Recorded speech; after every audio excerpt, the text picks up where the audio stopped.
चुनाव आते ही एक प्रत्याशी दूसरे प्रत्याशी पर आरोप लगाते हैं, कई तरह की बातें भी होती हैं और आज तो हद ही हो गई। अब तो कृष्णपाल गुर्जर आज नॉमिनेशन भरे हैं। नॉमिनेशन भरने के बाद कृष्णपाल ने विपक्षी दलों को घेरते हुए कई आरोप लगाए हैं, खासकर राहुल गांधी पर निशाना साधते हुए कृष्णपाल ने कई ऐसे बात कही हैं जिससे विपक्षी दलों को खलबली मच जाएगी। और क्या कह रहे कृष्णपाल गुर्जर? की कोशिश कर रहे हैं, ये अस्तित्व की लड़ाई लड़ रहे हैं। कांग्रेस भी 50 से नीचे जाएगी या 50 से 2-4 ऊपर जाएगी, सिर्फ इस लड़ाई में है। वरना कांग्रेस का राजकुमार जो अमेठी छोड़कर भागा, अब वायनाड के लोगों के साथ धोखा किया। जब तक वायनाड में वोट नहीं पड़ गया तब तक उसने बताया नहीं कि मैं भागने वाला हूँ, रायबरेली जाने वाला हूँ। अगर वो वोट से पहले ये बता देता कि मैं रायबरेली जाऊँगा तो वायनाड में उसका इलाज हो जाता। तो उसने अमेठी छोड़ा, वायनाड छोड़ा, अब रायबरेली भी छोड़ेगा। उनका कोई ठिकाना नहीं है, वो अस्तित्व बचाने में लगे हुए हैं। मंत्री और इस देश को चाहिए एक मजबूत पूर्ण बहुमत की सरकार, और उस मजबूत सरकार का मजबूत नेतृत्व, मजबूत प्रधानमंत्री जो सिर्फ आप मोदी है। उनके पास चेहरा भी नहीं है और चरित्र भी नहीं बचा है। और चेहरा इसलिए नहीं है क्योंकि सारे चेहरे घोटालों की कालिक उनके चेहरों पर पुती हुई है। सारे जमानत पर बाहर आए हुए हैं जेल से, इसलिए मोदी के खिलाफ कोई बताने लायक चेहरा नहीं बचा है। अगर उनमें हिम्मत है तो देश के सामने, जैसे मोदी भाजपा और एनडीए का चेहरा है, ऐसा चेहरा वो देश के लोग सामने लेके जाएं तो उनको पता चल जाएगा कि देश की जनता किसके साथ खड़ी है। तो उन पर चेहरा भी नहीं है, चरित्र उनका बचा नहीं है, इसलिए वो सारे मिलकर, सारे ठग इकट्ठे होकर सिर्फ अपना अस्तित्व बचाने की लड़ाई लड़। फरीदाबाद लोकसभा क्षेत्र में प्रत्याशी गिद्ध महात्मा, सिद्ध महात्मा का नारा दे रहे हैं। यही नहीं, यहाँ पर करप्शन पाल का भी नाम दे रहे हैं।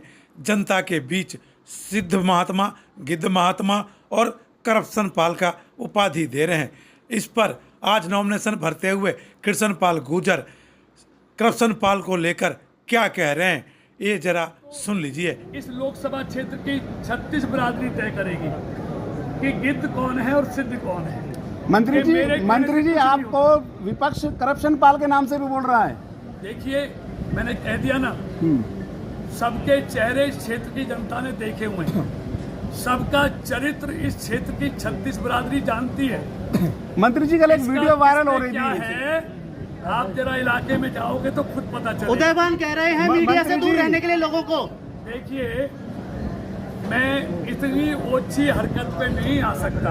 नीचे ये वो लोग हैं जो बौखलाए हुए हैं, जिनको सामने हार दिखाई देती हैं, वो किसी के बारे में कुछ भी कहेंगे, लेकिन मैं किसी पर कोई आरोप प्रत्यारोप नहीं लगाऊंगा। मंत्री जी क्योंकि मुझे मालूम है अल्टीमेटली यहाँ से जीतना भारतीय जनता पार्टी ने है, इसलिए बौखलाए लोग कुछ भी कहेंगे, मैं बिल्कुल बौखलाने वाला नहीं हूँ। मंत्री कल विजय संकल्प रैली में एक वीडियो वायरल हो रही थी। 10 लाख का नारा जो है वो लगाना। देखिए, आज भी हमें मोदी जी की 400 पार जाएंगे और फरीदाबाद की जनता 10 लाख पार पहुंचाएगी, नोट कर लेना। मोदी जी, लेकिन मंत्री जी क्या कहता है, मुझे विपक्ष की बातों का जवाब नहीं देना, मुझे क्षेत्र की जनता की बातों का जवाब देना। मंत्री जी कल राजकुमार वोरा का हाथ झटकाया गया एक वीडियो में, वायरल हो रही है।